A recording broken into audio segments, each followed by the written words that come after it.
ऐसी घटना हुई है कि मुझे कांटा चुभा और मेरे मित्र को स्वर्ण मिला, इसका कारण क्या था? आप अपने योग बल से देखकर बताइए।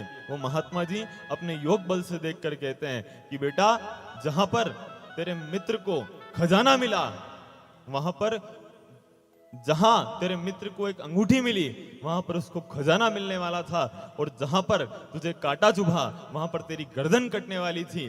परंतु तेने इस जन्म में इतना भजन किया, इतनी उपासना करी, इतना ध्यान वंदन पूजन सब किया कि भगवान ने तेरे को खाली केवल एक कांटा चुभा करके धक्का दिया। और तेरे मित्र ने इतने गलत कार्य किए, इतने दुराचारी आचरण किया कि भगवान ने जहां पर उसको खजाना मिलने वाला था, वहां पर केवल एक अंगूठी में उसको धपा दिया, केवल एक अंगूठी में। इसलिए कहा गया है कि आप कर्म अच्छे करिए, अपने पूर्वजों के अनुरूप कर्म करिए। पूर्वजों ने जो आपको शिक्षाएं दी हैं, उनके अनुरूप आप कर्म करिए, तो पितृ देवता भी आपके अवश्य प्रसन्न होंगे, क्योंकि जब आप कुल के अनुरूप कार्य करेंगे।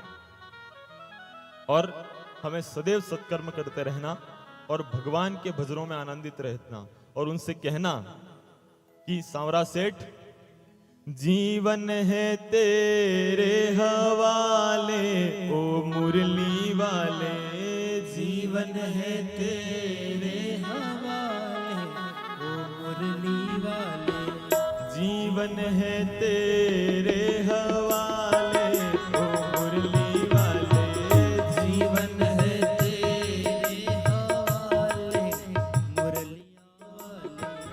हमको अपना दास बना कर, हमको अपना दास बना कर, हमको अपना दास बना कर, हमको अपना दास बना कर, वृंदावन में बसा ले ओ मुरली वाले, वृंदावन में बसा ले ओ मुरली वाले। जीवन है तेरे हवाले ओ मुरली वाले, जीवन है तेरे हवाले मुरलिया वाले।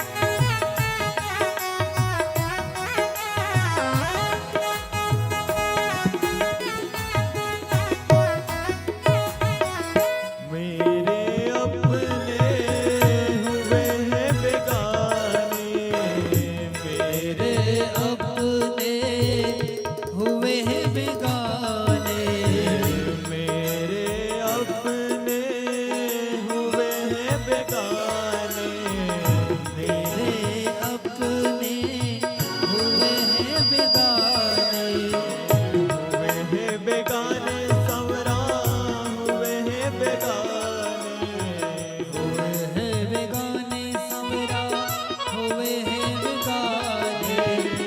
अब तो तू ही अपना ले ओ मुरली वाले, अब तो तू ही अपना ले मुरली वाले।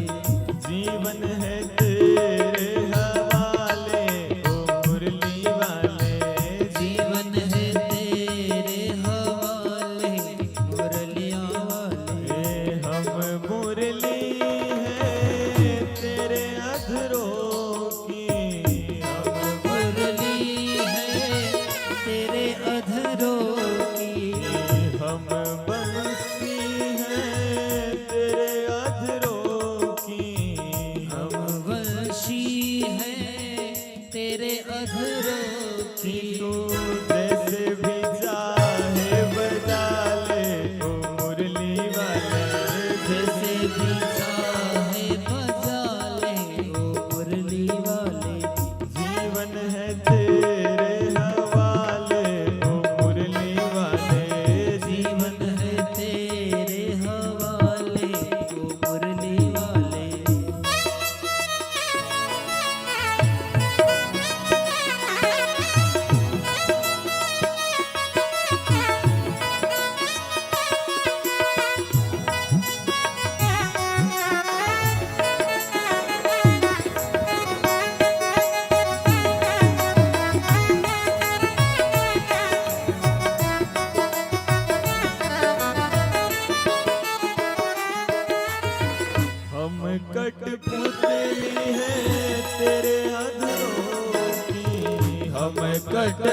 पुतली है तेरे हाथों की।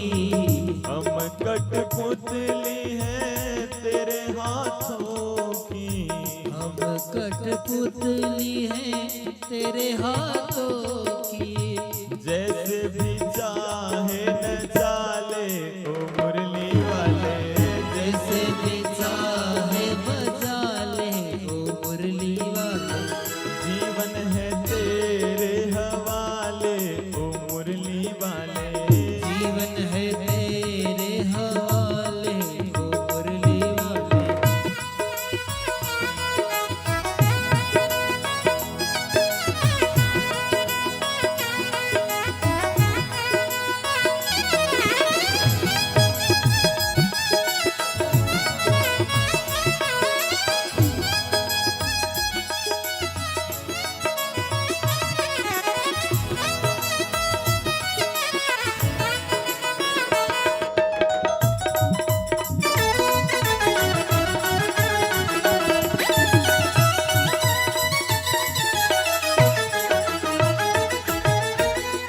जीवन है तेरे हवाले ओ मुरली वाले।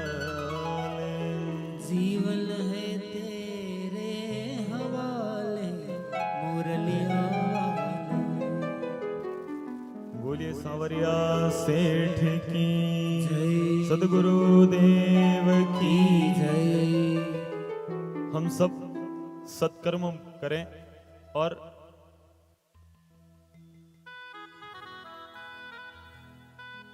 बोलिए सांवरिया सेठ की जय। हम सत्कर्म करें और सत्मार्ग के ऊपर हम लगे।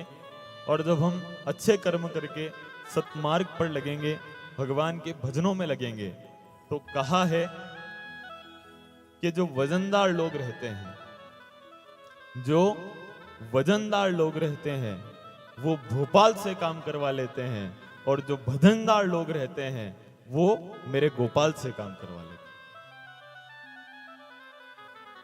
जो वजनदार रहते हैं ना, वो भोपाल से काम करवा लेते हैं। और जो वजनदार लोग हैं, उन लोगों का काम कभी गुटबाजी के कारण, कभी अपनी पार्टी के कारण बिगड़ भी सकता है, पर वजनदार लोगों का काम कभी भी नहीं बिगड़ता। आप तो बन जाओ, पूरे समर्पित हो जाओ मेरे सांवरा सेठ की। और जब आप उनके समर्पित हो जाओगे, तो अगर कभी समस्या आने जैसी होगी, अगर कोई नेताजी का आदमी अगर उसको कहीं पुलिस रोक ले, तो वो नेताजी से बात करवा कर कहता है कि यहाँ पर इसने मेरे को रोक ली है, मेरे को यहाँ पर रोक लिया है। अगर पुलिस वाले किसी नेताजी के आदमी को पकड़ ले, तो वो आदमी फोन लगवाता है नेताजी पर, और कभी नेताजी फोन लगाकर बोल दे ठीक, नहीं बोले तो फिर फंस जाते हैं। आप विचार करो कि आप नेताजी के प्रति अगर स्नेह रखते हो, प्रेम रखते हो, नेताजी फोन करे तो धारा हल्की लगे कि नहीं लगे? अगर नेताजी फोन कर दे तो धारा हल्की लगे कि नहीं लगे? लगती है ना? वैसे ही आप विचार कर लो, अगर आप मेरे सांवरा सेठ के बंदे बन गए, तो मेरे सांवरा सेठ भी फोन लगाकर कहेंगे शनि महाराज देख लेना, ये अपनी पार्टी का आदमी है। नहीं कहेंगे। आप समर्पित हो जाओ उनके। और भजन के वजन को हमें बढ़ाना है। और जब हम आज कथा में प्रवेश करें, तो कल हमने आपको अवगत करवाया था कि भगवान महादेव की जो कथाएं थी, सुखदेव जी महाराज का प्रादुर्भाव, और फिर जब हम आज कथा में प्रवेश करें, तो श्री परीक्षित जी महाराज जब पांडव इन्हें राज्यपाट सौंपकर और हिमालय की ओर प्रस्थान करते हैं, तब परीक्षित जी दिग्विजय के लिए निकलते हैं। और दिग्विजय के लिए जब ये निकले, और उस समय एक राज चिन्हधारी शूद्र गाय और बैल को पीड़ित कर रहा था। ये जाकर पूछते हैं कि तुम कौन हो? वो बैल कहता है मैं धर्म हूं। और गाय से पूछा तो गाय कहती है मैं पृथ्वी हूं। गाय कहते हैं कि मैं पृथ्वी हूं। इस पृथ्वी ने जब कभी भी कोई रूप धारण किया, वो गाय का रूप धारण किया था। परंतु आज के समय में ये विचार का विषय है आज के समय में ये सोचने का विषय है कि जब जब समस्या आई, इस पृथ्वी ने गाय का रूप धारण किया, परंतु आज इसी पृथ्वी के ऊपर गाय के रक्त की बूंद गिर रही है। ये विचारणीय विषय है, ये सोचने का विषय है। चुभते कांटों की माला को गले लगाना बंद करो और अमन चैन से रहना है तो गौ हत्या को बंद करो। अगर अमन चैन से रहना है तो गौ हत्या को बंद करो। गाय के अंदर 33 कोटि देवी देवता हैं, आप सबको पता है ना कि 33 कोटि देवता गाय के अंदर विराजमान है। तो ये गाय के अंदर विराजमान भगवान ने क्यों किए, पता है आपको? क्यों विराजमान किए थे? भगवान ने इसलिए विराजमान किए थे कि मेरे जो किसान भाई हैं, ये लोग खेती के काम में कभी मंदिर नहीं जा पाए, कभी समय से स्नान नहीं हो, पूजन पाठ नहीं कर पाए, इसलिए भगवान ने गाय को भेजा था कि तुम सब गाय की सेवा करना। गाय में 33 कोटि देवी देवता है, तुम उसकी सेवा करोगे तो तुमको उसका प्रतिफल मिलेगा, तुमको उसका अच्छा फल मिलेगा। परंतु इन किसानों ने उस गाय को अपने घर में नहीं रखा, तो भगवान ने कहा मैंने तुम्हारे भले के लिए गाय भेजी थी, तुमने उस गाय को नहीं रखा, अब मैं नील गाय भेज रहा हूं, तुम इससे निपट सको तो निपट ले। अगर इससे निपट सको ना तो निपट लेना। नील गाय, रोजड़ा, और इतना बुद्धिमान पशु है ये जो नील गाय है, इतना बुद्धिमान पशु है कि पूंछती तो करंट देखे, पूंछ लगाकर देखता है कि इसमें करंट है कि नहीं है। इसलिए मैं आप सबसे निवेदन करना चाहता हूं कि आप गौ माता अपने घर में अवश्य रखो। आपकी इच्छा है कि अगर देसी गौ माता उतना जितना पर्याप्त फेट चाहिए उतना फेट नहीं आता, तो आप केवल सेवा के लिए एक देसी गौ माता अपने घर में रख लो। बाकी जर्सी ने जो भी है वो आप रखो। हालांकि जर्सी खाली ठंड में काम आवे, जर्सी जो रहती है ना वो खाली ठंड में ही काम आती है। तो इसलिए आप अपने घर में एक देसी गौ माता अवश्य रखो, एक देसी गाय अवश्य रखो। और कितने फायदे हैं देखो आप। पहले हमारे जो पूर्वज थे उन्होंने बड़े विचार करके सारी व्यवस्थाएं करी थी। पहले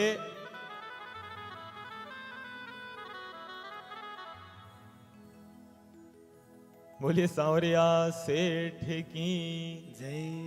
पहले जो हमारे पूर्वज थे ना, जो पुरखे थे, उन्होंने कैसी व्यवस्था करी थी देखो आप। पहले खेती में क्या काम आता था? पहले ट्रैक्टर नहीं था, पहले ट्रैक्टर नहीं हुआ करते थे, तो क्या उपयोग में आते थे? बैलगाड़ी, और जो भी काम होता किससे करते? बैलों से। और कहां पर काम करता वो बैल? खेत में। और बैल को क्या चाहिए? चारा, सुखला, वो खेत में हो जाता है। और खेत को क्या चाहिए? खाद, जो बैल प्रदान कर देता है। और फिर जब समय परिवर्तित हुआ, बैल हमने छोड़ दिए, हम ट्रैक्टर लेकर के आ गए। अब ट्रैक्टर को क्या चाहिए? डीजल। डीजल क्या खेत में से आ रहा है? और अगर आने लग जाए तो सरकार अधिग्रहण भी कर लेगी अगर डीजल निकल जाए तो। ट्रैक्टर को क्या चाहिए? डीजल। और ट्रैक्टर को चाहिए डीजल जो खेत प्रदान नहीं करता, और खेत को चाहिए खाद जो ट्रैक्टर नहीं देता। इसलिए मैं आपसे अनुरोध करता हूं कि आपको अगर दूध के लिए इसके लिए गौ माता रखने की इच्छा नहीं है तो केवल सेवा के लिए एक देसी गौ माता आप अपने घर में अवश्य रखना। जब गाय नहीं होगी गोपाल कहां होंगे, हम सब इस दुनिया में खुशहाल कहां होंगे।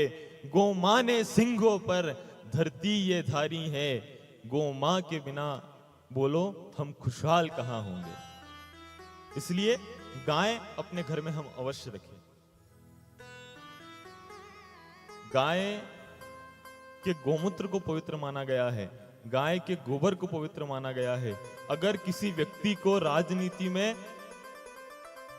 आगे तक जाने की इच्छा हो, अच्छा पद प्राप्त करने की इच्छा हो, वो व्यक्ति गौ माता के जो पीठ के ऊपर एक भौरी रहती है, खंदोल रहता है ना, उस खंदोल के पीछे एक भौरी रहती है, उस भौरी के ऊपर अगर 3-4 मिनट तक वो व्यक्ति खड़ा खड़ा वहां पर उस पर हाथ फेरता है, तो उस भौरी के वहां पर भगवान सूर्यनारायण भगवान गौ माता में विराजमान होते हैं।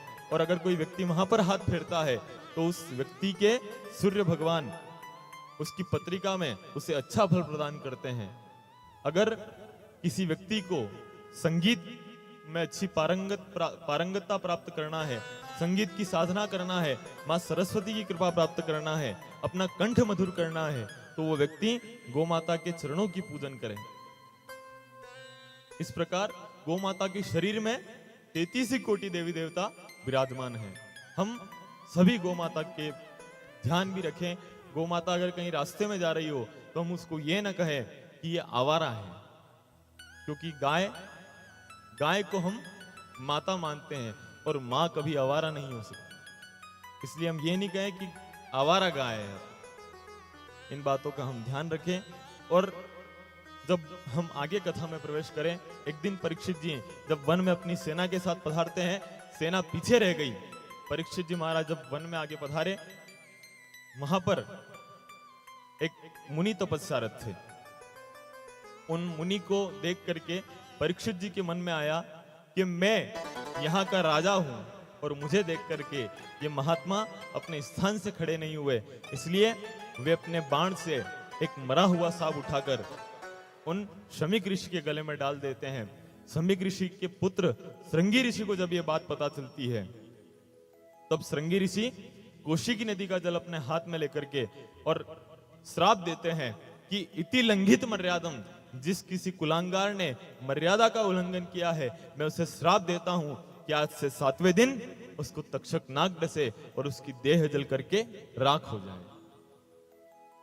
और जब परीक्षित जी को यह बात पता चली, परीक्षित जी संतों के आशीर्वाद, इस संत की आज्ञा को शिरोधार्य करते हैं और अपना राजपाट त्यागा, सब कुछ त्याग कर गंगा के किनारे पधारे, प्रायकुष्ठ में पधारे। वहां पर अनेक संतों के दर्शन किए, पर जब इनके प्रश्नों का कोई उत्तर नहीं दे पाया, तब प्रायकुष्ठ में गंगा के किनारे इन्हें भगवान सुखदेव जी महाराज के दर्शन होते हैं। और जब सुखदेव जी महाराज के इन्हें दर्शन होते हैं, उन्हें प्रणाम करके और उनसे कहते हैं कि आप मेरे सदगुरु देव हैं, मेरे गुरु हैं आप। और उनको जब प्रणाम किया, यहां पर हमें समझना है कि अगर हमें अपने भविष्य को सुधारना है, अपना अगोतर सुधारना है, अपना भविष्य अच्छा करना है, तो हमें भगवान की चरण शरण होना पड़ेगा। अगर हमें 7 दिन को सुधारना है तो हमें भगवान के चरणों में जाना पड़ेगा। और ये 7 दिन का श्राप अगर आपको लग रहा है कि खाली परीक्षित जी को लगा है, ये 7 दिन का श्राप खाली परीक्षित जी को नहीं, ये 7 दिन का श्राप सबको लगा है। 7 दिन में सबको जाना है, 7 दिन में सबको जाना है। ये कथा कर रहे हैं महाराज, ये कथा सुन रहे आप लोग साउंड वाले, ये जो संगीत की सेवा कर रहे हैं, ये यहां तक कि टेंट वाला भी पेटेंट हुआ नहीं, जो टेंट वाले हैं ना, वो भी पेटेंट नहीं है। 7 दिन में सबको जाना है। सही में सत्य बात है, 7 दिन में सबको जाना है, क्योंकि दिन सबके साथ ही होते हैं। जब जन्मे थे तब 7 बार में से 1 बार था, और जब चले जाओगे तब भी 7 बार में से 1 बार ही रहेगा। और वार सबके साथ ही होते, भले आप गिन के देख लो। सोमवार गिनना आप, है ना, सोमवार, मंगलवार, गुरुवार, शुक्रवार, शनिवार और रविवार। हो गए 7? नहीं हो गए? बुधवार खाई गया महाराज यूं। अब बुधवार आज है इसलिए मैंने बोला नहीं। तो फिर से गिनना आप, सोमवार, मंगलवार, बुधवार, गुरुवार, शुक्रवार, शनिवार और रविवार, ये 7 वार। सबका जीवन इन 7 वार में ही निकलता है। जन्मे थे 7 वार में से 1 वार था, विवाह हो गया 7 वार में से 1 वार था, बच्चे बच्ची हो गए 7 वार में से 1 वार था, बच्चे बच्चों की शादियां हो गई 7 वार में से 1 वार था, हाथ में छड़ी आ गई 7 वार में से 1 वार था, और इस धरा को छोड़कर चले गए तब भी 7 वार में से 1 वार ही था। पूरा जीवन इन 7 दिन में व्यतीत हो जाता है। इसलिए ये 7 दिन का श्राप हम सबको लगा है, सबको लगा है, सबको जाना है 7 दिन में। अब तो सीरियस हो गए एकदम, सबके चेहरे हमारा 7 दिन में जाना। तो ये सत्य है, 7 दिन में सबको जाना है। और अभी हमने गिने कितने वार थे? 7 वार थे। आज मैं आपको एक नया 8वां वार प्रदान करना चाहता हूं। आपके ऊपर मैं बहुत प्रसन्न हूं और आपको एक 8वां वार प्रदान करना चाहता हूं। गिनना आप फिर से हो, सोमवार, मंगलवार, बुधवार, गुरुवार, शुक्रवार, शनिवार, रविवार, और इन 7 ही वारों के ऊपर भारी वार है, वो है आपका परिवार, क्योंकि इसमें भी वार लगा हुआ है। और जिस किसी व्यक्ति के परिवार में शांति नहीं, उसके 7 दिन अशांति में व्यतीत होते हैं, और जिस किसी व्यक्ति के परिवार में शांति, उसके 7 दिन शांति में व्यतीत होते हैं। इसलिए हम अपने 7 दिन को सुधारने का प्रयास करें और वहम का परित्याग कर दें।